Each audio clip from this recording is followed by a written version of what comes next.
Thursday morning இன்னைக்கு பிரம்ம முகூர்த்த பூஜையோட 6வது நாள். இன்னைக்கு காலையிலேயே வழக்கம் போல 4 மணிக்கெல்லாம் எந்திரிச்சு, குளிச்சுட்டு நானுமே ரெடி ஆயிட்டேன்.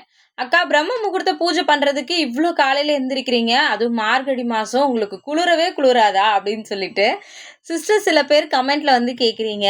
நமக்கு ஒரு விஷயத்த புடிச்சு பண்ணும்போது, கண்டிப்பா அது கஷ்டமா தெரியாது. எனக்குமே காலையில எந்திரிக்கிறது, என்னைக்குமே ரொம்ப கஷ்டமான விஷயமா இருந்ததே கிடையாது. அதே மாதிரி அக்கா டைம் கிடைக்கும் போதெல்லாம் கண்டிப்பா ரெஸ்ட் எடுங்க அப்படின்னுமே சில பேர் சொல்லியிருந்தீங்க. காலையில பார்த்தீங்கன்னா, பவளமல்லி செடியிலருந்து கொஞ்சம் பூவெல்லாம் உதிர்ந்திருந்துச்சு. அதெல்லாம் எடுத்துட்டு, செம்பருத்தி பூவுமே பார்த்தீங்கன்னா, ஃபுல்லா பூக்கல. லேசா விரிஞ்சிருந்துச்சு. அத மட்டும் எடுத்துட்டு போயிட்டு, சாமிக்கு வச்சு இன்னைக்கு பார்த்தீங்கன்னா, நல்லபடியா பிரம்ம முகூர்த்த பூஜைய பண்ணி முடிச்சுட்டேன்.